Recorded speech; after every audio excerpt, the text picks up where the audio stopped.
Olá, meu nome é Monique e eu sou responsável pela jornada de trabalho na Contato.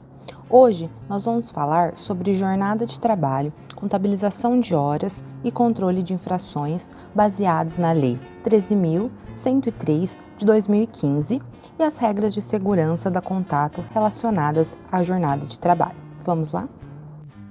Jornada de trabalho significa o tempo que o motorista permanece à disposição da empresa. Para o cálculo, nós consideramos as macros informadas pelo próprio motorista.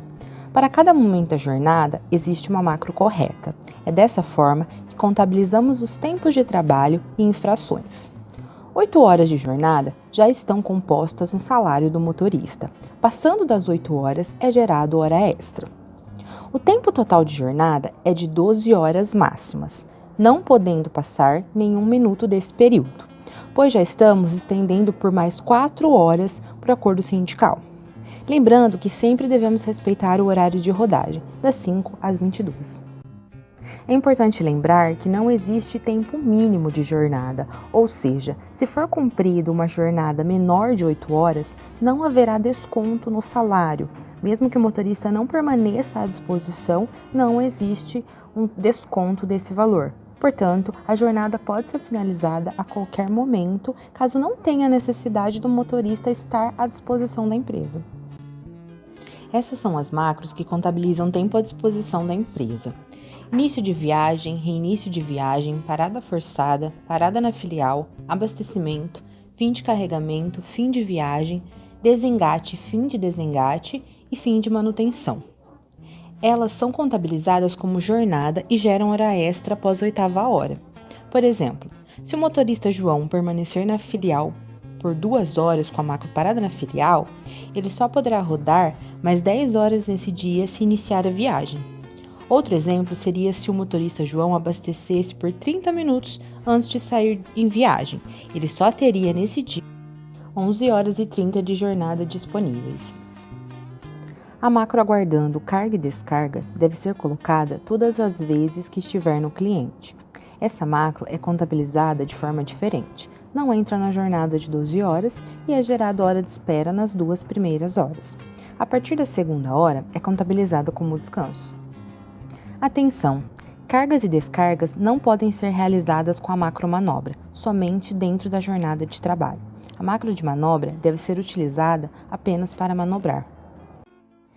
Dentro da jornada de trabalho, o tempo máximo de direção com as macros início e reinício de viagem é de 5 horas e 30 ininterruptas, ou seja, direto de volante.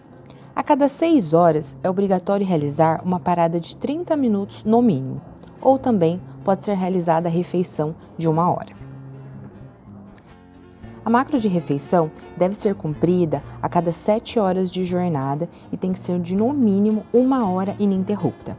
Caso seja quebrada, tem que ser inicializada a contabilização novamente. Por exemplo, o motorista fez 30 minutos de refeição e precisou quebrar. Este precisará realizar novamente a 1 hora de refeição do zero. O descanso diário após todos os dias de trabalho é de 11 horas totais.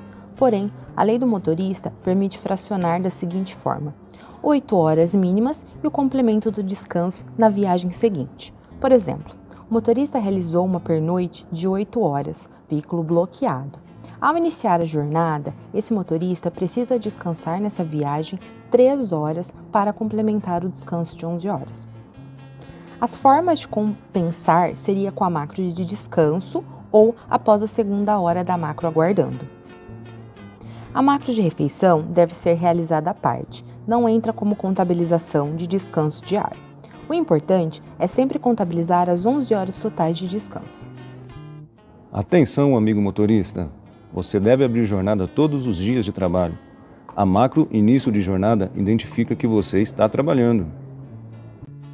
As macros de início e fim de jornada são obrigatórias em todos os dias de trabalho. Elas identificam o motorista, pois elas têm login e senha. Quando essas macros não são informadas, é necessário informar o gestor para que seja corrigido e assim não prejudique o seu pagamento.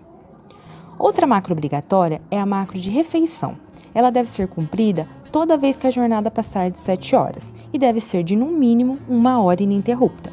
Caso seja quebrada, deve ser iniciada do zero novamente. Agora, vamos resumir todas as infrações que vimos durante o treinamento. A primeira violação seria o excesso de jornada, exceder 12 horas de jornada, que seria o tempo à disposição.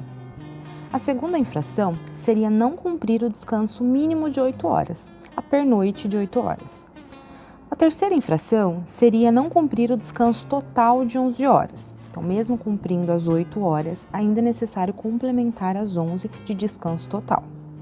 Outra infração seria quebrar a refeição e não cumprir 1 hora ininterrupta. Por último, exceder o tempo de direção, dirigir mais de 5 horas e 30. No caso de necessidade de exceder 5 horas e 30 ou a jornada para chegar a um local seguro, é necessário informar para o gestor para que ele desconsidere a infração. De acordo com a legislação trabalhista, a cada 6 dias de trabalho é gerada uma DSR. Essa DSR são de no mínimo 35 horas. Seriam 11 horas de descanso diário mais 24 horas. O máximo de dias trabalhados nós podemos ter são 20 dias de viagem. Após esse período, é necessário que o motorista pare por 11 horas de descanso diário, mais 3 dias ininterruptos e no final de semana. As folgas elas são controladas pelo gestor. A jornada é responsável pela contabilização e as informações para que eles concedam as folgas. A macro de manutenção só é enviada agora desde que você esteja com a jornada aberta. Para a manutenção onde você deixará o carro na oficina, pedimos que feche a jornada e entre em contato com a gerenciadora de risco Vilagro, que enviará o comando de desbloqueio do motor ao veículo. Este é o procedimento para quando é necessário trocar de frota na mesma jornada. Ao sair da frota 1, é obrigatório que você envie a macro fim de jornada. Assim, evitaremos que infrações sejam geradas em seu nome por outro motorista que irá assumir este veículo. Ao assumir a frota 2, entre em contato com a Vilagro e peça que embarque o seu login neste veículo. Após a configuração ser feita, informe início de jornada novamente. Fique tranquilo, você ainda estará na mesma jornada. Agora, o Sr. Motora tem algumas dúvidas de jornada. Ele fará algumas perguntas que podem também ser as suas dúvidas e eu vou responder. Vamos lá. Não consigo iniciar a jornada hoje porque não passei fim de jornada ontem. O que devo fazer? Quando acontecer essa situação, a única forma de resolver é finalizando a jornada no dia seguinte e, em seguida, iniciar a jornada. Sempre avisar ao gestor para que ele acerte o tempo de descanso diário no sistema. O que devo fazer quando tiver problemas no teclado e não conseguir informar macros? A jornada de trabalho é contabilizada a partir das macros.